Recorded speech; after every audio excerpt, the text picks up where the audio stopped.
So with going from, TV to film and now film to graphic novels, what led to the creation of Darla, and why a graphic novel as opposed to another film?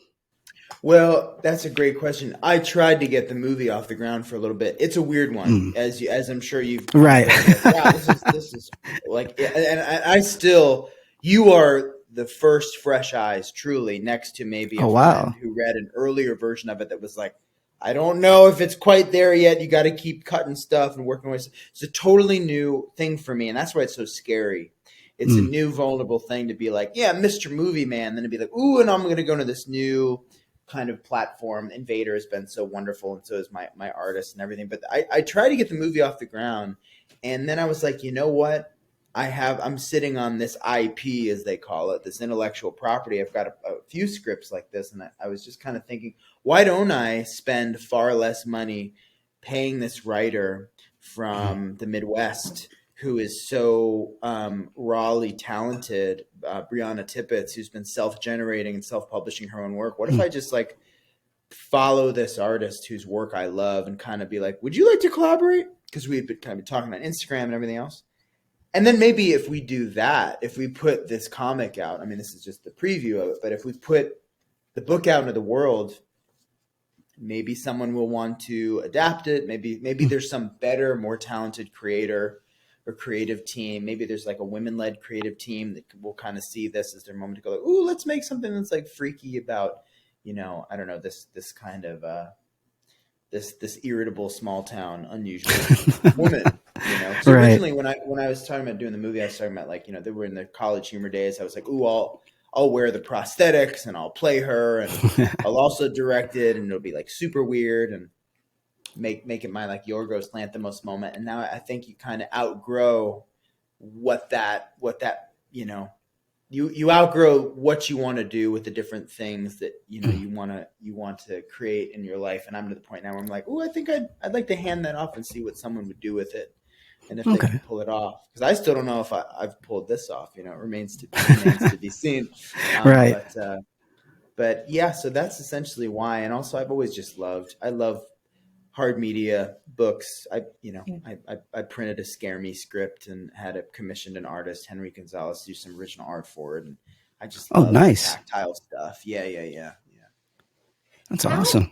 I think one of my this is probably more of a personal question, but I like Yeah. how you kind of you're explaining the process that you go through with this. Like you have an idea and Hmm. you're like, you know what, I don't have the money or I don't have the resources or whatnot to maybe do this.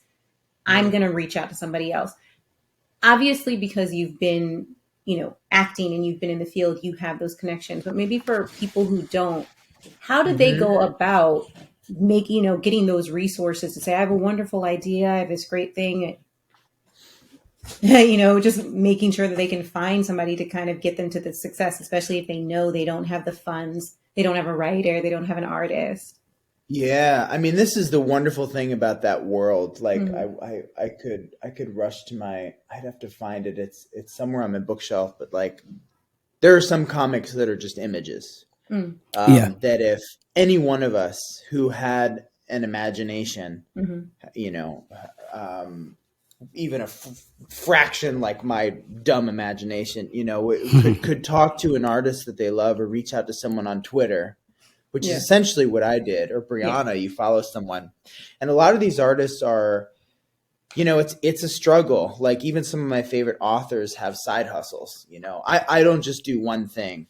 If I'm not acting, I'm writing. If I'm not writing, I'm hopefully directing. And then if nothing's happening, I'll try and self-generate something else to put it out in one of these kind of forms. So what I did was sort of say, rather than spending money that I don't have, 5, 10, $15,000 on a short film and hope that it goes to a festival and hope and hope and hope, you can spend two, three, $600 on making something that's 8 pages, on making something that's 6 pages, and getting someone's imagination. So it's you're paying an artist whose work you love, even if it's not a full book, even if you want to spend less money, you go like, hey, I love your art. What if I gave you X amount I feel comfortable with that I've been saving up to just do some character art?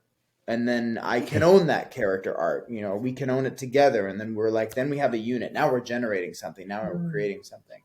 Or you could draw something even like me. I'm a terrible illustrator, but you could hand it to him and say, here's this weird devil bear character. Can you do something with this? Or I just have this short story idea. Once you start transferring your imagination in any medium, whether it's with a partner or not, you are now sitting on intellectual property. You put that out into the world. Like right now, short stories are getting optioned left and right. And that's another thing I'm looking into is like, is there short stories or some old idea collecting cobwebs that I could just not spend any money on and put out into the world? The risk you have by doing that is if you just tweet it or put it on Reddit, anybody could, whatever, take it, capitalize on it, what have you. But the process for me was I saw Brianna Tippett's work somehow on Instagram. I reached out and said, I love your work. Can I buy one of your books? She self-published 2 or 3 things. She sent me stickers. She sent me fan art from some movies I've done. She sent me this beautiful Wounded Fawn art. And I said, like, I have this screenplay. I know this is taboo in the world of graphic novels. So first of all, this book was way too wordy, even wordier than it is now. Like bubbles, chat bubbles, filling pages when it should just be, as Invader graciously has guided me, mostly images. These images should like wash over you. You should feel the process. I reached out to Bree and I was like, if I gave you this screenplay, could you just and told you, here's some money, go crazy, do literally whatever you want, and then you get to be like, ooh, I'm in business with the werewolves guy, and then I get to be like, ooh, I'm in business with this rad new artist. Let's go into business together. That's kind of what I did. And it's so much less money than let's get 25 people together or even 5 people together and make a short and go shoot in the rain and do this and that, which is what I love to do. But if I could also do this, even though there's not a lot of money in comic books, but maybe Marvel will want to make Darla.